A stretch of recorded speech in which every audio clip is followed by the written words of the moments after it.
Hey, welcome to the Infinite Creative Podcast. My name is Fitz, and this is... And I'm Sean, and you are at the podcast all about creativity, freelance, and awesome stuff. How's it going, my man?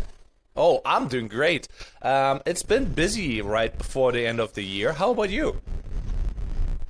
Yeah, busy, a lot of, just business stuff. Fun things like talking to lawyers, talking to accountants, fun things like that, all those things. I forgot you in all that drama. So you basically did all that work, you did not get paid, and now you have to basically like, hey, we have a contract and you should pay or you pay extra. Isn't that right? Yeah, sometimes you can be paid extra. In my case, I don't know if I'm going to go for extra. I just want to get paid and get out. But, yeah, I can't talk too much about it. It may become an actual legal case, but, so I can't talk about too many particulars. But, yeah, talking to lawyers, what's cool, and I think this is a cool example for everyone else out there is, you can get free things. So in this case, I got a pro bono lawyer because I had such a bad financial year the year before. I actually applied to get a pro bono lawyer with a local nonprofit that kind of represents creatives. And so that was kind of the cool thing, is having a lawyer conversation where the entire time they're like, yeah, this is where we would charge you $400 an hour. This is where we would charge you $150 an hour. But like, hey, but you're pro bono. So I have free lawyers, and that's the coolest type of lawyers to have. So it's cool conversations. They were very, very awesome people. So I'm excited to finally get some demons from this last year kind of put to rest, man. Yeah, so we're talking to a lawyer too, like after Rachel's accident, and some of her coworkers were like, "Hey, you should reach out to this lawyer. He maybe can help you with like getting money." And I'm like, "How to get money?" And I'm like, "Who should pay for that? Because this is kind of self-inflicted." And apparently, there's like a lawyer can help you with the insurance, so it's not always about suing somebody. It can be sometimes like just like dealing with the insurance that they pay up for what they should pay up for, and a couple other things. And I was like, oh, those lawyers, they really speak like top notch, and I'm just like here making like shenanigans kind of sorter and all my buzzwords, and I felt a little not too smart. Oh, yeah. No. Same for me in the call. Like, so one of the lawyers that's helping me, I think he's like our age, our younger maybe, and he was just so put together. He had like a sweater and everything. He was at home. He's working from home, and he was all just dressed to the nines, and he just looked. It's like, dang, man. So, yeah, I think we can all learn a thing or two from how lawyers dress, right? Yeah, how they dress and how they act and how they carry themselves. I think like that makes a big impact, because like first impressions are like kind of key. I had like a couple topics in mind for today, and it was like how to have the energy for the day and like being pumped, because I was on a sales event where they're just honor the top salespeople, and they put together like an awesome event, and it was like really cool. Like they made like a weird mansion party with midgets and like strippers and ice chains. Like it was like really weird. I was there filming and stuff, and I'm like, what's going on here? And they really gave back to their employees, like in a weird way though. Obviously it was like interesting how they make money, and it's basically knocking doors. It's solo sales, and they were trying to make like a Wolf of Wall Street party, and they certainly did. So I saw some stuff, and I'm like, God damn. But basically, sorry for interrupting. All of their workers were like, kind of like us, and they're just like, they basically got us hyped up. They teach us everything, and there were kind of certain things that stood out to me to be motivated to knock those doors, because that is like a very depressing thing if you get like 100 or 200 no's a day. Yeah, sorry. Yeah, so you went to like a workshop? Is that what this was, or is that no? So it was like paid gig. Okay. Like they threw a great party, and I'm just like, they're making how much money, and they're doing what, and they're getting paid back, and so basically the company really gave back to those people, and I'm just like, that is one way to be motivated. If you're a boss, like maybe you should throw like a New Year's party and actually give back instead of the pizza party. You know what I mean? Yeah. So did they give back then, I guess? I'm sorry, I'm just kind of confused. So was this a pizza party, or they did give back? Or? Yeah, it was a pizza party in the style of Wolf of Wall Street, where basically everybody got like Gucci bags and stuff like that, and nice watches. Yeah, I was like, what is going on here? And they invited like a lot of people to perform, and I was like there looking around. I think you saw the stories that I posted, or? Maybe. Nope. I think I saw like one or two, but I can't remember. Yeah. So basically, it was an epic party, and they basically put a giant show on. On the end of the event, they gave out gifts for the best salespeople, and they basically gave back. And I'm like, oh.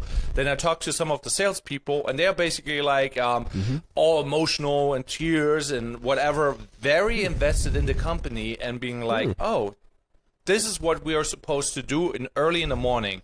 Basically, one of their sales trainers told them, hey, if you wake up first thing in the morning, watch a motivational video. And that gets them hype, I guess. I'm not really onto that train, but I'm like, I should give it a shot. What do you think about that? I like that. Well, I like the idea of that. You know, throughout my life, I've struggled with stuff like time and energy, time and time again. And you know, when you sit there, you know, and you try to plan it out, right? Like, what the heck am I doing wrong in my day? You almost always come to the beginning of the day. It's always the most important time where you can really F up the day, or you could really do an amazing kind of momentum for the day. So I think watching something like inspirational in the morning is pretty important, I would say. I wouldn't say it's like, you don't have to do just that. You know, for me, it's reading. You know, I'm trying to get back into reading. I think, I think because your brain, you know, and this may not be me, so I may not be talking for people out there, but more just me, but you know, in the morning, especially people that have anxiety and depression problems, I feel like it all comes in first thing in the morning. You wake up, you get out of bed, and then immediately it all just kind of comes flooding in. And if you can stop that flood in, that moment where like all the anxiety of the days past and all the stuff and what I got to do today and what I got behind on, if you can stop that and then just like have something that kind of breaks that, it's really cool. So I mean, for me, it's like reading just books. I want to start to read fiction again, even because I've been reading all these like design books and creative books and you know, all these things. I want to get back into like reading Dune or something that just has it's just fiction, just takes you to another universe first thing, and it's like, stop worrying about your job, just read a chapter of Dune, disconnect, zen out. I think like that is a theme in the show here, where we're like, okay, Sean, he wants to be more human and living the life, you know, and you know, like just enjoy everything as you should, you know. And there's like, I don't know what the right or wrong path is on this, and I just think like as long as you keep on doing and like actually, hey, consume and just do your thing, it's a good thing. But if you're just like dragging around and not doing anything and you feel guilty about not doing stuff, then it's maybe time to just push through or consume. Yeah, you know, and I like I think I like what you're saying with consume, right? Because there is something to consuming and then engaging, right? They're two different things, right? Like, and yeah, when you're consuming, that's like the doom scrolling, right? That's like you're just staring at YouTube or you're just staring at Netflix for hours. That's the consuming. But then the engaging is like actually using your imagination or painting or drawing a picture or writing poetry or, you know, even going on a walk or something. You know, that's one thing too. I've been watching a lot of videos that all have to do about the circadian rhythm and how like you really should be getting direct sunlight early in your day. Like one of the first things you should do is go walk every day. Now, today it's 0 degrees here right now, so I'm not going to do that. But like, you know, it's a great idea though. You know, that's something that I think I'm very guilty of. I don't know about you, where like I get my coffee, I go right into the computer and it's like you didn't get any fresh sunlight. You didn't move around at all. You went straight to the blue light, you know, and that's blue light special. Yes, I don't know, like, it's actually a big issue. Like, you wake up, you go into your cave, and then you do cave things. That's quite literally how it is for me. You know, I'm sitting down, watching a couple of videos, and hopefully, so with the consuming part where you talked about, it's like, yeah, there's a difference of what you consume, because there's a mentally candy that you can consume that's doom scrolling, really bad for you. But if you consume like content that is actually meaningful or inspires you or is about something that makes you do stuff, then it's good, consuming. So there is a difference. Yeah, and you know, and one thing, you know, in terms of playing with that engagement versus consuming is, so for me as a creative, like I have design, right? And then I've shown on this podcast before some of my paintings. I paint as well.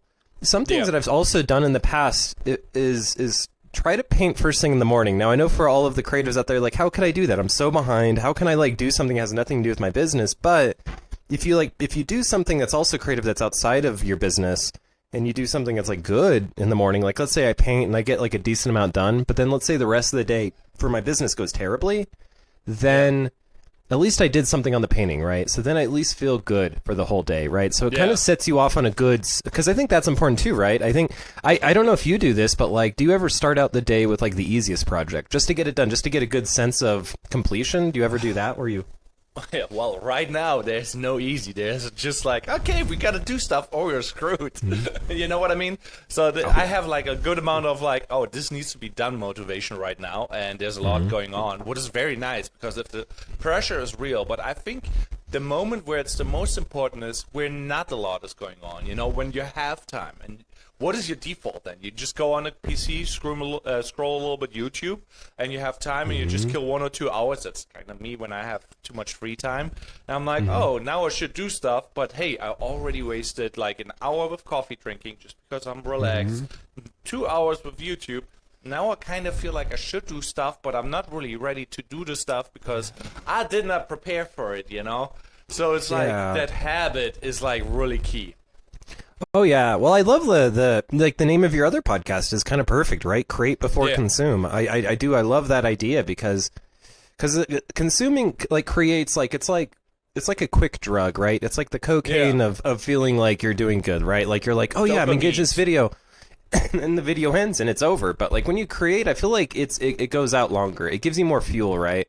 When you create something, or you know, I think even just like.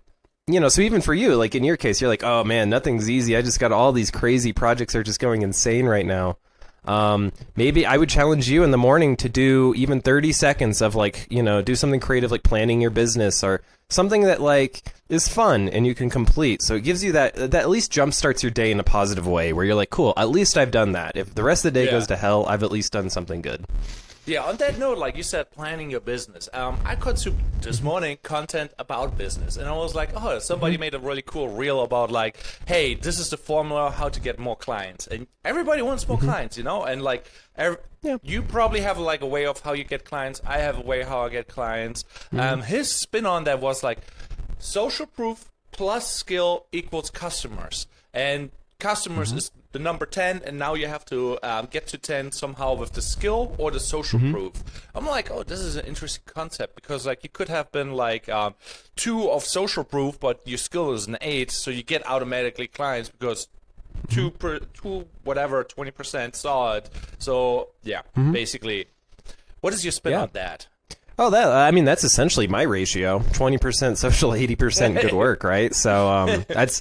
It's the only reason, I do as well as I do is like I don't really like. I always make the joke that like if I was more of a socialite person, I was going out every night to every networking thing, I'd be drowning in work. But you know, so I think you know that you're right. It's an interesting thing. Like it depends how you want to balance that. But yeah, you're right. There is some part of it that's like social equity, social like how do people know about you and see what you're doing. And then you're right. There is that part that is skill. So there's this balance, right? Where do you think most creatives are, by the way? Do you think it's spread evenly, or do you think there's more that are less social and more creative? Because that's what I would almost say is that I feel like creative people tend to be more reclusive. I just in my years of being creative, I've just found that not that I haven't seen outgoing creative people, but I feel like I've seen more like, you know, shy creative people. Yeah, so on that note, after you ask me what I think what the creative world looks like, I'm just like, wait a minute, I don't even know what the creative world looks like because like what we see is like the top 1% on social media, and then we compare this must be everybody. I'm like, not everybody is like super talented and puts out a ton of content because like the people you see on social media, they first off have sometimes teams or they are like in the top 1% of like, hey, work machines with like a high quality output, and like most of the creatives, they're just like you and I, and they're just like either like the 80-20 or like 50-50 or like 30-70. You know, there's probably a wide range of different people where they put out a lot of work or don't put a lot of work out, and it's like it's really really iffy. But we're kind of screwed because we see those high quality people out there putting like out like 20 top-notch videos, and you're like, what's going on here? Am I bad? You know what I mean?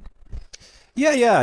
Well, yeah, we live in that time, right, where we're all comparing ourselves to each other. You know, even us having a podcast, of course, we're comparing our podcast to other people's podcasts and things like that. You know, so that's just how it kind of goes. I think, But yeah, Yeah. I think it's really just being honest with yourself, right? I had to be honest with myself at one time where I think like when I was a young creative, I was like, no, I can get there with 100% creativity, 0 social. And I think it's just being honest with yourself and seeing where your weakness is, right? So on the reverse, you know, if you're very social, you go out, you're doing the networking events, you can talk the talk, you get the client, let's say you always get clients, but after the first project they leave you because your skill's not there. You know, so it's always just like kind of being like honest with yourself, right? Is like seeing where the problem is. Like we're none of us are like perfect at both, so it's just seeing like, well, what's the one that you're not good at? Yeah, I mean, that brings up another thing where I was thinking about this morning, because like I'm in the morning, I do a lot of thinking about business, what I should do and shouldn't do, yada, yada, yada. And one of the things was like, okay, I was like, what am I? Because like, I don't really post like a lot of stuff of client stuff, you know, and I'm more like you said, the networking aspect by me is like usually better, you know, and I just get work randomly and I'm like, oh, I don't even know how it gets to me, you know. So I was like, maybe I should send out a questionnaire to just like drill a little bit deeper, figure out what am I? Am I like, how skilled am I on the client's opinion, you know? So I was like, how do I do that? What is your thing? Like, would you do a Google form? What would you do? Yeah, I love that you brought that up. That's actually a great point. So, you know, in past years, what I've done to varying degrees of success, I actually should probably start it up again, is something like a Survey Monkey. I just sent him a quick link to a survey. You know, Survey Monkey is just one of many companies. There's plenty out there. That's the one that I kind of go to a lot. But yeah, you can use it for free. There's a few other free things. You know, Google Forms is free as well. So if you're a Google Drive lover, then that's cool because you can kind of collect stuff in the Google Drive. You can even have people upload stuff. But yeah, I would say that's the easiest thing is, you know, and the best time to ask it is that kind of final thing, right? So let's say you send the finals, you send the files, you send the kind of the invoice maybe, or maybe the invoice gets paid, so there's like that final communication. Even one thing I meant to do, but I haven't done yet, is just put a link on the invoice. So on one of the prior episodes, I showed how I use Wave apps. Invoices, and you could put a link in like the footer of every invoice, for example, that goes to the survey. So they pay the invoice, and they may not go to the survey, but they may. And so I would say do that. Do survey, make it short. Obviously, nobody likes to fill out a long survey, so keep it real short. 5, 10 multiple choice things max, and you know, and then maybe one box at the end that's just like, you know, do you have any comments, any things you'd like to see improved, anything? Because what's cool about that, I will say, and I do this for clients too, I kind of give them this same exact advice because, you get to get feedback, good and bad. You know, spoiler alert, you won't get much bad feedback. People don't like to shred contractors to their face, I've found out. So you mostly will get good stuff. But with that, now you have testimonials. And you have them saved somewhere. So for me, like I have a bank of about 20 testimonials because of that survey now, where like, you know, they just said, oh, you did a great job, great communicator, all these things, and it's like, cool, now I have a bank of those. So, you know, if I need to put testimonials somewhere, I have them saved. So I tell that to my clients too, because that is the awkward moment when we're doing a project, and I'm like, okay, cool, do you guys have any testimonials? And I get that like fear in their eyes. They're like, I don't know. Hopefully someone left a review on Google. I don't know. And so it's great to collect those surveys. So that's a great point, though. I think you brought up a really, really good point that a lot of people don't do. You know, you get to the end of the project, you're so excited to just get paid and move on that you forget the step of like, you know, and even for yourself. So there's a survey, but there's also like the fact that you should also be writing down what went wrong, what could go better, and do it like immediately because if you don't, then you forget it and you'll repeat the same mistake over and over again. So, you know, I tend to do that. So after every meeting, I always have like a wrap-up thing that I do for myself. So like, let's say we were in a meeting right now and it ended. I would actually spend another 10, 20 minutes just writing what we had talked about so I can remember it. I would do the same thing with the project. When the project ends, I would write down what went right, what went wrong, how can we do better next time? Yeah, and I mean, obviously, you always can do better, but it's the end of the year, you know? That's like the time where you're like, okay, let's make the highlight reel of the year, or let's reach out to all the customers. Let's wish everybody a happy new year, good start, you know? Just like see what's going on in their life, you know? And that's why I was like, I should do that, you know? But it's also like, so much going on, and it's like, you know, sometimes you just wish there's a button or, to fix the problems. Oh yeah. Well, it's called AI. No, I'm just joking. But but yeah, it's It's a really good point, because I can't tell you how many creatives I've ran into where they repeat the same mistakes. They do the same mistakes with every client, and they get really frustrated of like, why do the clients never like my work? Or why do they never go back to me for another job? And, you know, I did all this work for someone, and now they just went to another designer or videographer like immediately. Like, I just did a good job, and you just like left me. It's like, you know, anytime you have these kind of questions where you're like, why are they doing this to me? Why am I like this? That's where it's like, well, you should have surveys. You should have some way of capturing this. Like, there is something out there. You just don't know it. So on that note, let's say, so here's my journey right now. So I'm at the point where I'm like, I do the high-paying weddings and I do some low-paying like other creative gigs, because like we need the money and we take the money, you know. So that's like kind of what we do. I like that. We need the money, we take the money. That's like my new motto, my new business motto. Yeah. So on that note, you know, like there's sometimes work that I take on, and I'm just like, I know I cannot put too much time into it, you know, and for whatever time I put into it, it's already the best thing it could be, you know, because technically they would not have that otherwise, you know. Obviously, everybody consumes now social media and assume like, I paid 150, 300 bucks, you know, I had a guy with me shooting for 4 hours, this should be like an absolute banger, you know, like, so how much time you can put in an edit, you know, like technically 1 hour is already theoretically too much, and everything you do is too much already, but you kind of have to make it worth it. You put in like 10 hours, whatever. If you get the feedback of that person and it's not up to that high production you know, like that high production budget, what is your opinion on that? Like, because like you cannot serve them like a 10K client or a 2K client, even though you should charge like 2,000 whatever if you put in like set amount of hours. So okay, yeah, so just to make sure I have this correctly, so like, yeah, let's say you work 10 hours on a video, you send it in, they say it's not good enough, this needs to be higher production. What's the next step? No, that's not what they're saying. That's not what they're saying, because like, let's say you shoot a video for 300 buckaroonies, you know, like 300 bucks, show up for 4 hours, film the shenanigans, you edit it for like 10 to 15 or maybe more hours. So if you calculate that down, it's not really worth like the time spent, you know what I mean? But you need the $300 once in a while, you know. So we pick the money, need the money.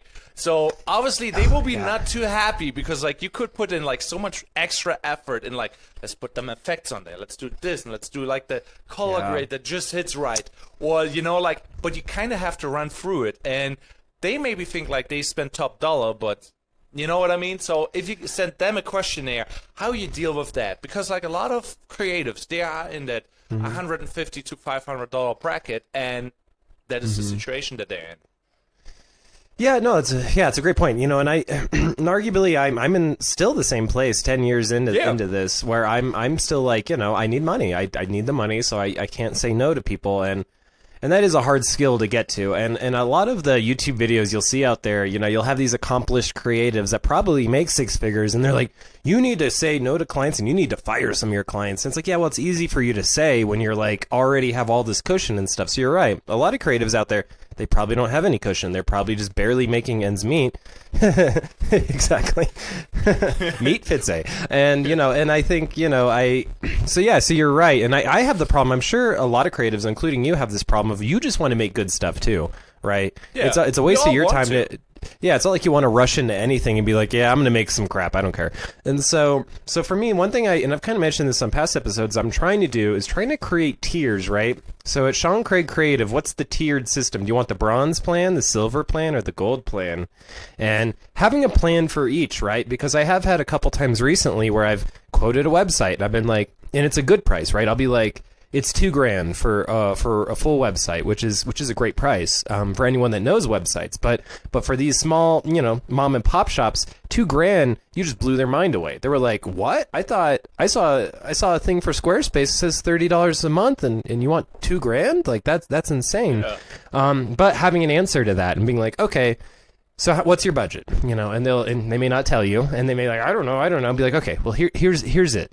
The lowest I will possibly go, the bronze plan. You might not have to say bronze plan, but you're like, and you know, and it's just about wording, right? So it's like, recently I had a client that we're gonna kick off something, I think in the next month or two, where, you know, I knew they didn't have a budget. Even as we were talking, they were telling me things like, yeah, I'm not getting as many people in as I used to. I'm having a harder time paying the bills. I'm really in a tough spot now. Probably the worst part in my company's history. I know the website needs work, and you know. And I just heard this, so I kind of knew they were bronze plan. I didn't tell them on the call. I was like, oh, I've identified you. You're low. You're bottom barrel. But I didn't say that. But you know, I probably barrel. Got him again.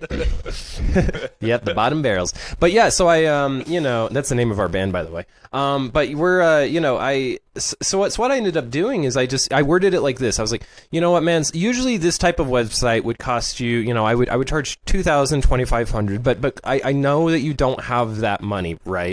But we know that you need a website, and I do want to help you. So I can get this down to probably about $1,000 or $1,200. I can get it to that, but that is honestly the lowest I can go. And when you frame it that way, it's great because you're creating a ceiling. So Christo in the future, he taught me this like 6 or 7 years ago of like create the ceiling, and then so you're telling him like this is where it should be, like, and you're making sure they know that, like as long as you're like, hey, just so you know, I'm giving you this discount because I believe in you. And when you start to word things like that, I believe in your company, I believe in your goals, I like what you stand for, I like the words that you're saying, then they start to feel like, wow, I'm qualified. Wow, I actually am qualified to work with this guy. And yeah, so that's actually worked really well for me, and I'm trying to get better at that, right? Because you could have websites that are, I want to still be better in like your templated Squarespaces and stuff, but that's part of my plan now is in the bronze to be like, you know, I can do Squarespaces, right? I can do hard-coded websites. I could do JavaScript, jQuery. I could do these advanced websites, but maybe mom and pop business doesn't need that. Maybe they just need a Squarespace and a guy to set it up that knows Squarespace. And so, you know, so that's kind of where I'm at now is like, you know, figuring out those tiers ahead of time, and then yeah, and you just have to be honest, right? So $300 for 15 hours of work, you just do the math. And it's like, well, you're making like whatever, less than minimum wage or whatever. So it's like, which may be okay, you know? So for you guys out there where you're like, I don't have any projects, I just need to get real projects. I need a portfolio of real projects, not just a bunch of hypothetical or school projects. Then there is value in that too. And you have to kind of quantify that, right? So let's say you want 1,000, like you just got out of school, you have no real projects, you quote a project for $1,000. They're like, nope, I can only do $500. Then what you do is you say, okay, I can do $500, but then you get really honest. You're like, I'm a new creative. I need good PR. I need people to really stand up for me. So how about this? I'll do $500, but what I'll need from you is I'm going to need a testimonial. I'm going to need to be able to. I'm going to need to have my logo or something somewhere. So like in this case of websites, I'm going to need to have it say created by SeanCraigCreative on the bottom, and as well as I'm going to need you to do, you know, X, Y, and Z. And it's interesting, and that's what I would tell people too. And I've only started doing this in the last year or two of just thinking that it's not just money. That's not the only equity out there, right? Like you just said, there's social proof. So can you have them help you with that? And a lot of times you can. If you start to do some digging, you're like, you know what? You know, and it could even be to the point, I don't think it's too bad to be like in the call and they're like, yeah, I can only do 500. You're like, okay, how about this? I can do it for 500, but is there anyone that you can refer to me? Because I have a thing as a business that if you give me referrals, then I can give you these discounts. And then you'd be surprised. I've done that twice, and within the day, they're connecting me with other people. Yeah, and no, so, so I feel like that is like a really key part. And you said like the bronze, golden tier, you know, all those tiers. What I feel like people should know like is like obviously you should have multiple tiers. You should have the bronze, silver, and gold for the high tier, the medium tier, and the low tier. So it's basically like 9 brackets that you should have as like an emergency, because like even the low tier, there's like the bottom of the barrel, and they are like bronze tier, the bronze of the bronze tier though. You know what I mean? And this is for the very desperate times, you know? And then there's like the medium, where you can put a little bit extra on, you know, like maybe I could push a live stream package, or maybe I could push this, you know, there's maybe another $100 in there, you know? And there's like add-ons that you should throw on there. And it's like, yeah, it's very important to see that. And like with those hours that you mentioned too, like the 15 hours divided through like $300, that is not great, you know, but you could do it if you do 1 or 2 hours a day and you don't do it like 8 hours, you know, like the whole week and like, whoa, la-di-da, now I didn't work all week, you know, if you do it in the free time, you know.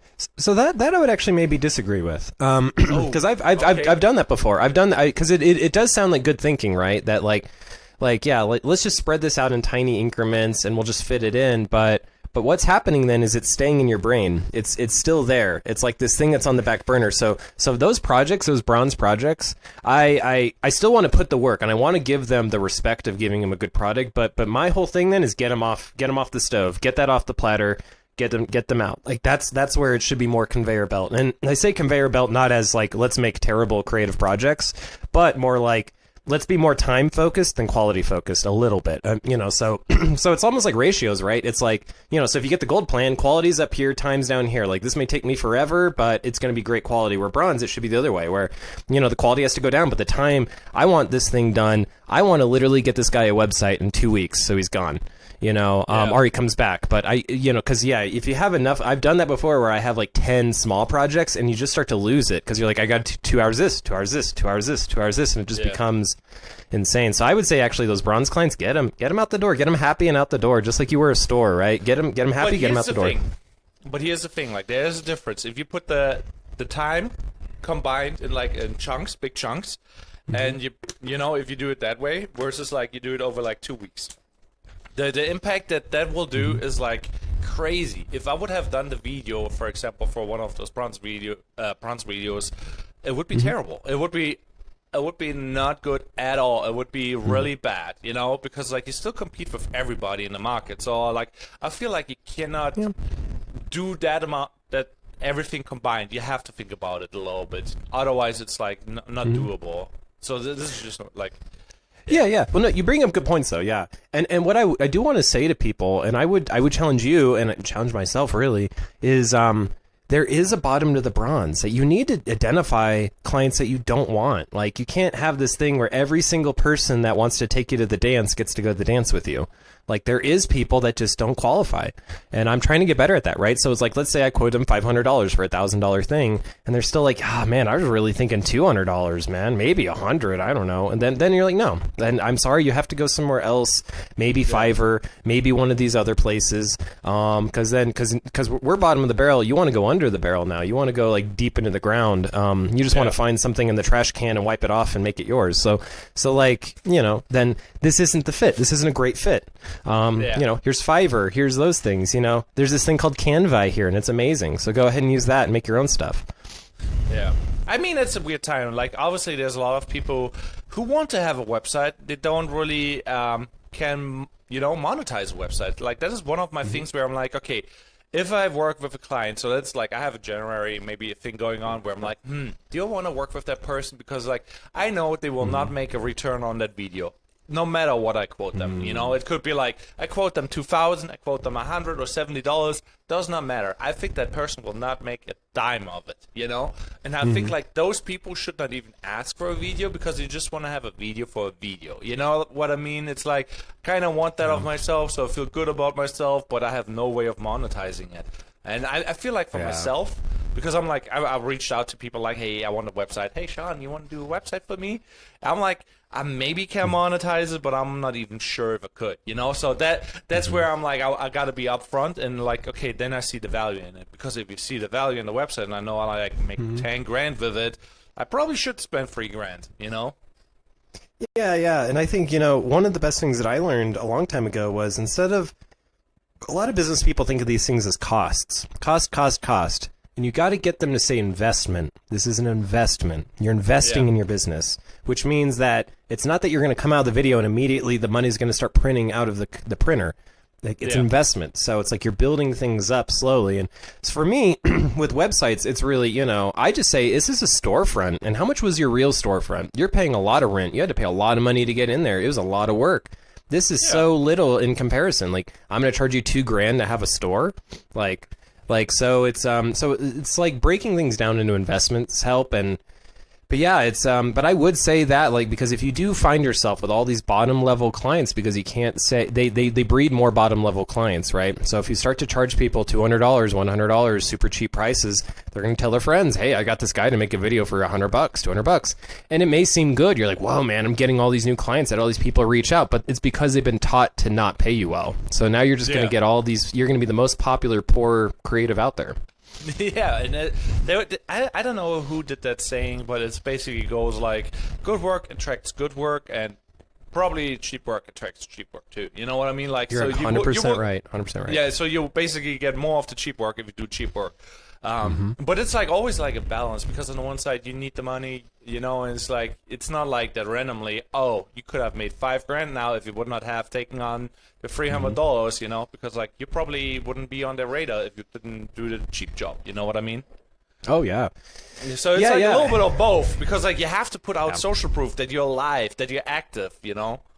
Yeah, and I love your idea of social proof. I do like that, because one thing in COVID that I saw that a lot of creatives had a hard time with is when everything shut down, right? When all the money shut down and nobody wanted to hire creatives, it was interesting to see the creatives that were like, okay, cool, I can still create stuff, I can still get better. And then there was the creatives that were just, you know, too busy crying, and they were too busy sad about it, and they were like, I don't know what to do. And it's like, well, do something. Like, you started somewhere, you started this creative journey somewhere, you should go back to that. And you know, and I always bring this up to people too, is that there's nonprofits that need your help. So if you're like, dang it, I can't find clients, and I'm even willing to do free work if I can, I just need to get some social equity, go hit up the nonprofits. If you're straight out of college and you're like, I don't have any work, nobody believes in me, nobody thinks that they should hire me, go to the nonprofits. They need your help. They need any help, and they'll take it, especially if it's free. So, you know, that's how you get that cool social equity. And I'll tell you what, those nonprofit clients have husbands, have wives, have brothers and sisters that own companies. And if you do a knockout job for them, you'd be surprised how much stuff will come through the door then. Yeah. Well, it's like, it's an interesting thing, like in being in the business world, it's like, obviously that social proof is hard to generate, because like, if you don't have work, how do you create social proof? You know what I mean? So it's like, what should you do then? And I think it goes then back to being creative and doing whatever you like doing. You know, if you being an artist and you draw, you should just draw for yourself, you know? And sometimes you should just do work for yourself, you know? Yeah. I think that's cool too. I think the work for yourself part is cool. Like I said earlier, like starting the day off with that too. You know, being like, if you like to paint, if you like to draw, if you like to do poetry, if you like to do these things that don't really help your business, you know, then start the morning with those things. But yeah, you should keep those things going. And then at the same time, you should be improving your skills. I mean, that's something that even I still struggle with this day, is that you need to schedule time to improve. You know, if you get to this point where I've been for years, I feel like, where you don't have any time to improve. I just have client work. How the heck am I supposed to? I barely have enough time to do the client work. How the heck am I going to watch a tutorial on something? I feel like you're pretty good at this, where you're at least good at diving into new things. You can make the time to at least be like, there's this new technology, I'm going to make the time to dive into it. And that's so important. That's so important. Yeah, I like trying to be like a kid and just like learn new things and not get like, you know, stubborn and stiff and like, oh, I can't bend over because I, you know, been that way all the time. So you gotta be doing that mentally yoga. You know what I mean? Yeah. No, yeah, exactly. Yeah, it's you know, you're like a sim. You have to fill up all the bars to operate well. And I've been that sim that hasn't operated well, and he's just pushing himself through the work, and people can tell. They can tell in the work, they can tell in your energy. So, so to wrap that kind of all up, I would say that, I think, like, you're right, though, with the social proof, that, like, get stuff out there. And to add on to that, one thing that I've started to do, that I think you've been doing, but with this podcast is the first time in a long time that I've done this, is get your opinions out there. Talk. You know, you're a person, right? People have have an easier time hiring a person than a stranger, right? So this podcast already, I think I've told you off camera that I've already had a couple people, like clients and things like that, 2 or 3, one prospect and two clients I have now actually bring up things that we've talked about on this podcast. And that's kind of cool too, because now your thoughts are out there. Now there doesn't have to be any Fitz, you know, sharing stuff and selling himself. They're like, I've already seen the podcast, man. I believe in you. So there's something to that too, right? Like, if you just entered the creative market, you're a stranger. Nobody really knows about you. So find a way to get yourself out there, right? And maybe it's through creativity, so it doesn't have to be in front of a camera, you know, it could just be like, do your own art on the side, right? And that's just kind of a fun thing. I've never had any clients get turned off by me doing my own projects. Now, obviously, if they're inappropriate, if you do some kind of shifty, weird stuff for your side stuff, obviously don't show that. But, well, but there's people always a way to make money with that too. So it's like, it's not bad. Just keep on doing, dude. Keep on doing. But passion, man. People love passion. You know, they don't like to see the burned out creative either. Nobody wants to work out with a burned out creative. So So no, I love what you said. There is some social proof though. You have to have both. It's kind of this. Yeah. You have to find that balance. Yeah, on that note, I kind of wanted to give a shout out because like the first thing that you should do in the morning is drink coffee. And one of Rachel's friends or coworkers did like basically that she created artwork of her own pets and printed it on mugs, and out of that she started an Etsy shop, you know. And I think like that's like one of those things, you know, like you can do a hobby and it turns into something, you know. Mm-hmm. Yeah, exactly. Yeah, what's their shop called? You have to shout out the name. I think it's called MisterMomo. MisterMomos on Etsy. Personalized dog mugs. So she did actually for Rachel cat mugs, what is kind of funny. Yeah. Nice. Yeah. So for all you out there, yeah, show us the store. Yeah, so this is actually kind of interesting because like I have an Etsy shop too. Her name is Kristen, and here you see some custom dog mugs. So you probably can send her some photos, and she makes like custom dog mugs, which is pretty cool. And there's some cat ones too. I like the cats the best. But yeah. There we go. She actually has a lot of listings. Holy moly! Now I'll compare that with my 6 listings on my store. Do you have a store? Quantity's not everything. Everything. Do I have an Etsy store? Nope, not yet. In the process, actually. I haven't brought anything up to you, but there is things being developed behind closed doors for a new store that I am going to be launching.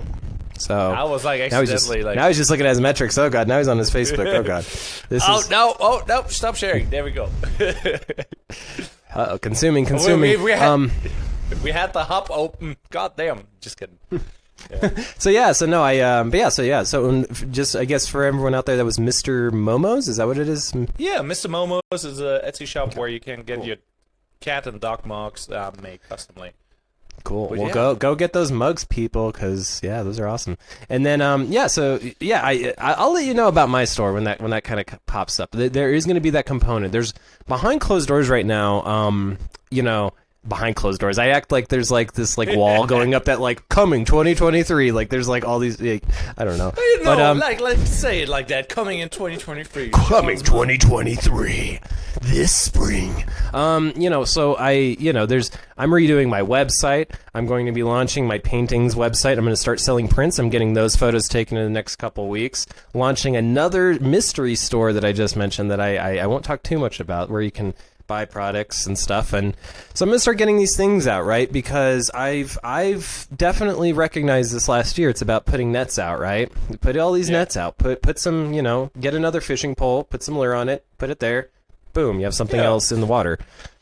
So here's a fun concept, or like a thought pattern, or thought that I have right now. So usually it's the new year, new me, and everybody says that, and everybody gets demotivated because like it's a new year, but it's not a new me, And that is like the negative mindset that you can have. And some people, they just like want to rain on your parade. Let's say you have those new habits and you want to try this new thing, and people are like, nah, you're still the same person, or you say the same thing to yourself. Could be the same thing, it doesn't really matter. But the point is like, you should be motivated and just do it, because sometimes like, oh yeah, I started an Etsy shop like, I think a year or 2 years ago. Yeah, a year ago, I think. I made my first listing, and I'm like, I could have been demotivated, and yeah, it leads to new things, you should just keep on doing and stay motivated, Yeah, and I think, all of us as creators, we like to create things and have control over stuff. And I know, being in the worlds that we live in, we don't always have control over stuff, right? You don't have a choice in like, making a lawyer video, and I don't have a choice in making like a doctor's website. Like that's not things that we like wake up and we're like, I can't wait to do that. So, I think you have to do the things that you want to do, the things you want control of, right? Like for me, when I was a kid, man, I was such a little nerd. I loved like reading Lord of the Rings and making like little dorky maps and creating characters and writing my own little stories and stuff like that.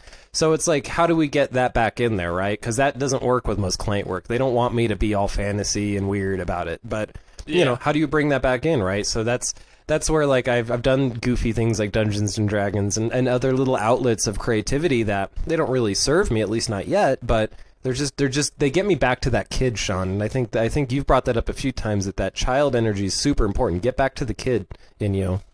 Yeah, so here's another thing like that I think about that, because like people, they will see long term and they're like, okay, yeah, long term that will not make sense after and then they don't even start. Sometimes you just have to start, or mess things up, or you know how I usually say to you, you got to fuck things up. So just get started, you know, and then you're in the mud, and now like you have to like get out of it, or you actually getting rewarded for actually starting that Etsy shop or actually doing the thing that you wanted to do, you know. But if you think about it and you talk yourself out of it, that doesn't lead to anything, you know. So you just gotta keep on going and do things, kind of.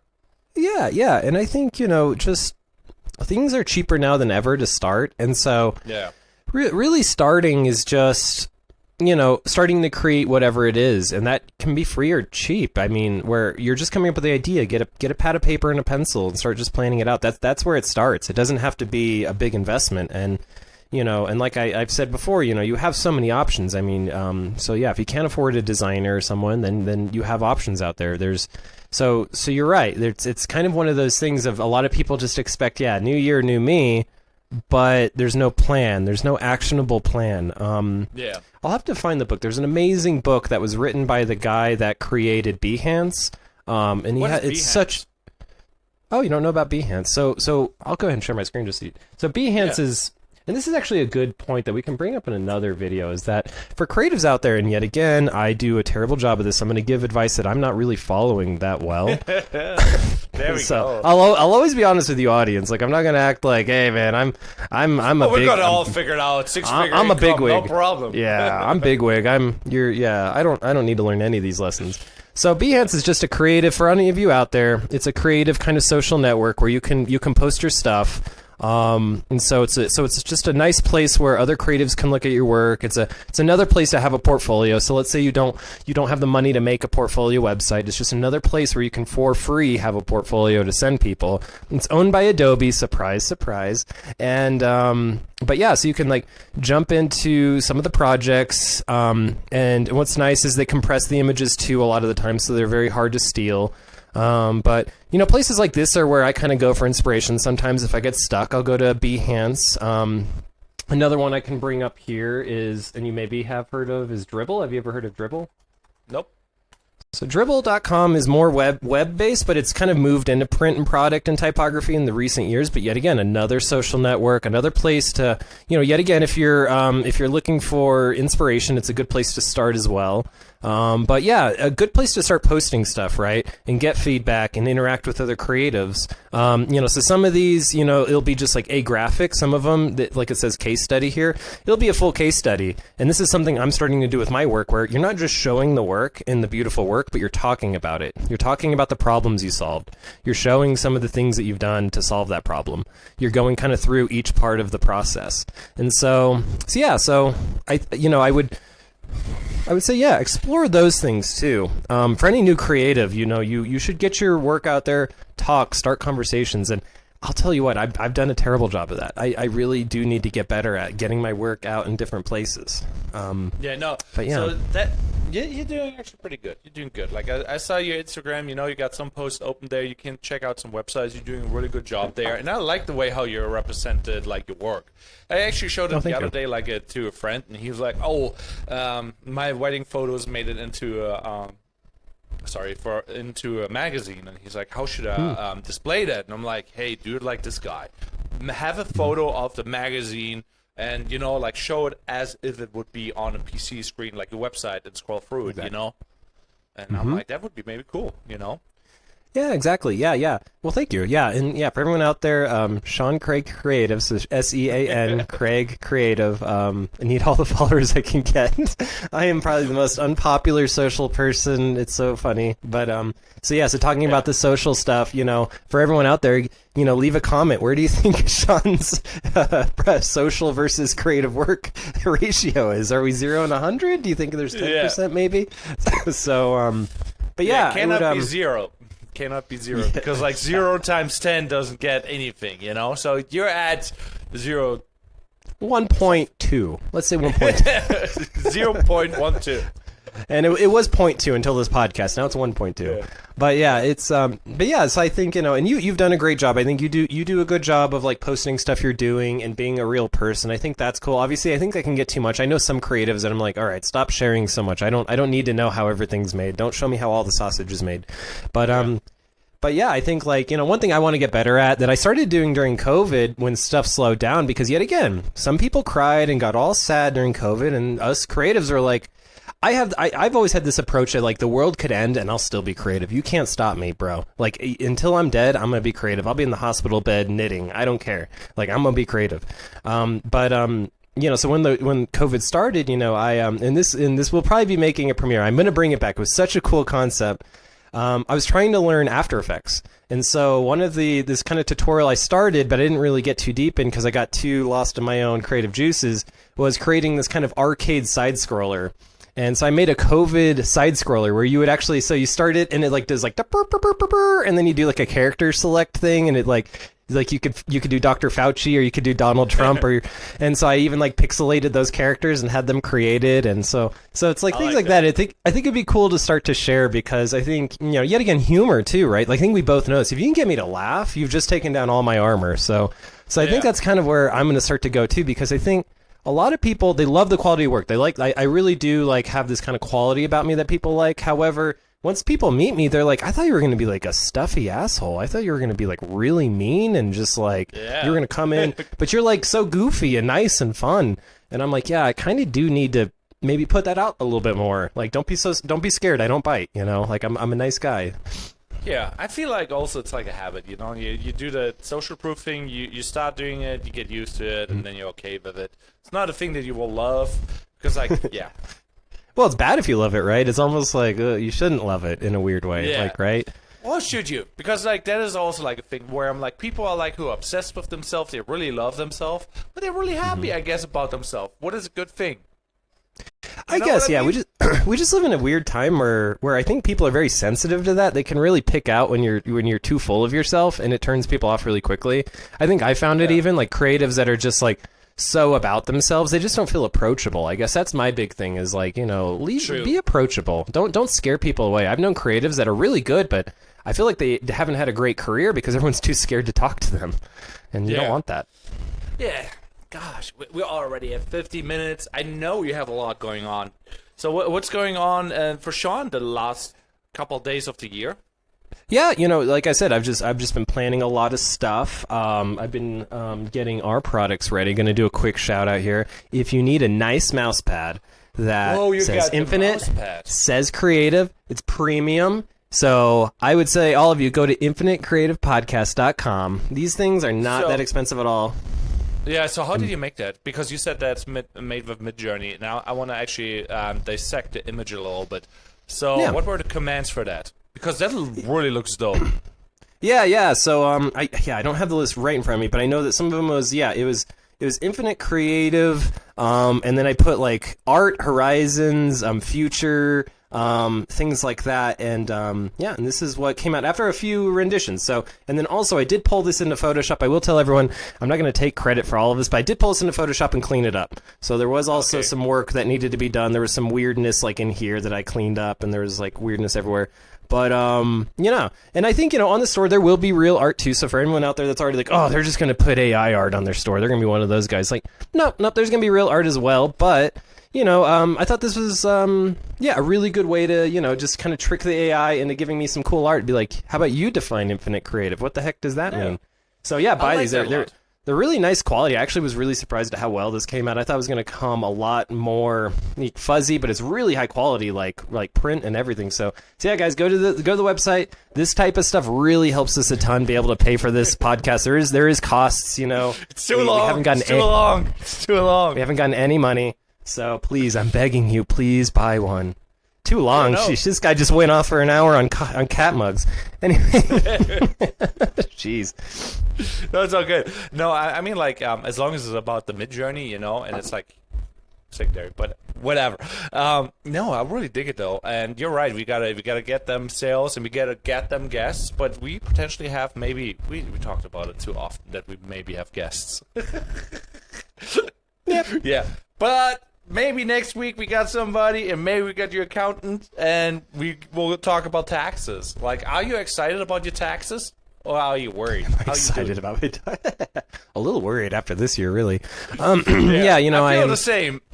I feel the same. Yeah, I feel okay. I feel good about it. I feel okay about taxes.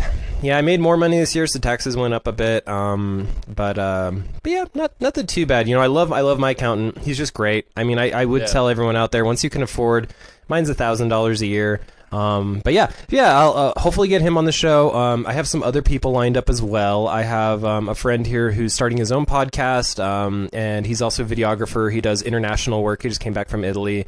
So I have him kind of set up. I have a few other people. I haven't really told you because I tend to tell people things once they're lined up. I don't want to like get you excited for stuff that doesn't happen. But yeah, about 4 or 5 guests lined up. So I think not lined up for sure, but like yeah. So yeah, I think this year that will be one of the biggest changes we'll see coming up. Yeah, and this next week I'm excited for our potential first guest. That would be awesome. Yeah, I like that. Yeah, also I think I want to give a shout out to myself, and I thought about that. Like I got now those new textures on my lens stand, and I think like they're looking really dope. Kind of. I don't know if you see it. It's like shattered glass on, And I was like, maybe we should sell the special edition on the website. You know what I mean? But I don't know. Yeah, like just an infinite creative version. Yeah. Do like I like that actually. Can you put like Can you put the little infinite thing on the bottom or something? Like that'd be cool. Yeah, or make it as a cutout. Like have the infinite logo as a cutout in the front, so the 8 will. Oh, well, there you go. That'd be. If you made it like purple with like stars in it and stuff, I don't know. Now I'm just getting crazy. Yeah, we could do that. That would be a custom version, one of a kind. Make it NFT. Yeah, but make like 5 or 10. We'll number them 1 out of 10. Yeah. Get them now.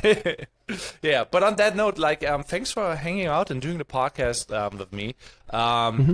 Yeah, so far I'm like, I think I learned a lot today. Did you learn anything, Sean? Nope, nothing. No, it's been a great day. No, I think I loved your point about the social proof, right? Because I think that's something that I think all of us can get better at. I think like, yeah. So yeah, I love this podcast too, and I'm excited for another year of doing this. So I think, yeah, so for all of you out there, I've noticed we've gotten a couple new subscribers, so I want to thank all of you guys for watching and stuff, and just please keep showing up. We're going to hopefully get better and better and better and better at this, so. Yeah, it's all about community, because in the future of AI, we need our friends and families to be together and be a community, because, like, you don't want to buy AI stuff, technically, in the future, because, like, not from ours, but I'm just like, you know what I mean. This AI stuff, yes. Other AI stuff, no. Yeah, because they're our competition, and we're going to beat them as a community. Yeah, and I know we've talked a lot about AI recently. I think we're going to have some episodes where we don't. I think we're going to take some break from AI for a little bit, but yeah, I just want to. I've talked to a couple other people since the episode came out, and I just want to say yet again, AI is not going to take everything away. Don't be too scared of AI. It's a tool. Yeah. It's not going to displace any of us. So not yet. Yeah, so like I said, the world can end, and you can still be creative. So just keep being creative, bro. Yeah. Let's do this. So thank you, Sean, and I think I see you guys in another episode where Sean and I talk about the creative future and creative stuff in the new year. Hopefully. Yeah, so go out there, create, guys. Be happy, create stuff, and we'll see you through this next year, 2023. Let's do it. Yep. Sweet.